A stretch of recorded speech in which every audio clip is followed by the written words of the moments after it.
Hi folks, I wanted to give you a video version of how the event went this year. The weather forecast for the Saturday of the ride was for clouds with no rain, which sounded great. So as we waited to start at 7:30 in the morning, of course it began to rain. Over the next hour and a half it rained a couple more times. Once pretty hard, my shoes started to fill up with water. Then about an hour or so later the roads were dry, the sun came out, and it was warm enough that we were hoping for some more rain to cool things off. But the rest of the day stayed dry and sunny, which was great for rider safety and for the team tent activity at the finish in Daytona Beach. In the weeks leading up to the ride, I had a really bad case of tendonitis that had bothered me anytime I was sitting, including when I was sitting on my bike, causing me to wonder if I would survive the 2 days of 77 miles. I saw a physical therapist, did a bunch of exercises, and stayed off my bike for over 2 weeks before the ride, hoping that that would be enough to make it go away. But it didn't. And the other negative is that I lost those 2 weeks of conditioning right before the event, which is not something you ever want to do. But as it turned out, I was able to get through the 77 miles on Saturday with only some minor discomfort, and I relieved that by frequently standing up and pedaling standing to take the pressure off the sensitive spot. On last year's ride, a decades-long problem I've had with lower back pain, particularly on longer rides like this one, almost prevented me from finishing the second day. It was that painful. And that day was probably the most uncomfortable I've ever been on my bike, ever. And it was the closest I've ever come to actually giving up on an MS ride, which thankfully I've never had to do, including a pretty serious crash back in '03. This getting old stuff is really getting annoying. But I did get through the first day with some discomfort, as I mentioned, from the tendonitis. But the good news is that the back pain was totally absent. And that's thanks to some carefully placed steroid injections by my new best friend, Dr. Emily Darr. And yes, this is a plug for her because she's really great at what she does. And I'm extremely thankful to her for the shots and the timing that she recommended for getting them.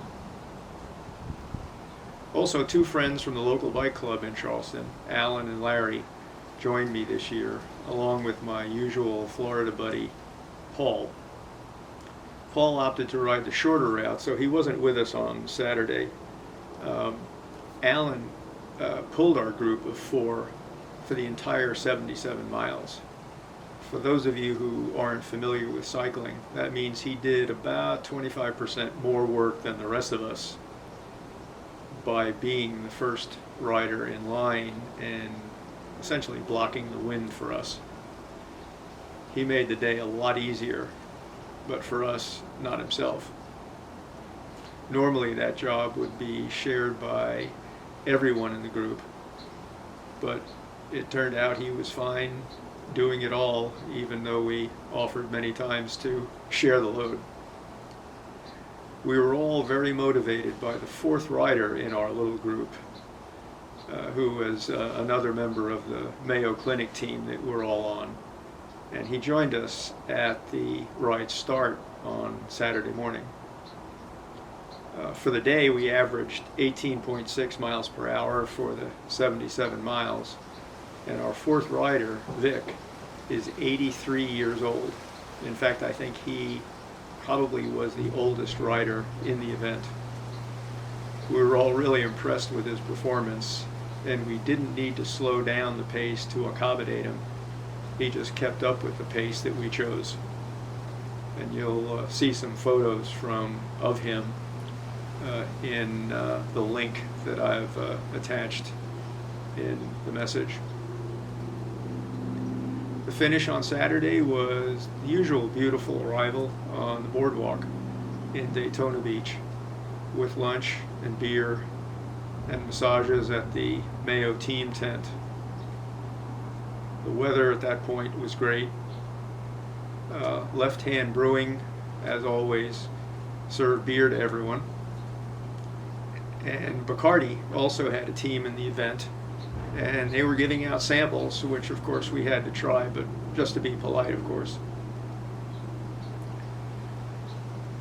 So you're probably expecting me to say that one of my physical maladies kept me from finishing the Sunday ride. But actually, that's not the case. I wondered if I'd be able to do the second day, but as it turned out, the MS Society had some concerns about the extreme weather on Sunday on the return route. So based on some forecasts, they canceled the Sunday ride and bussed everyone back to the start.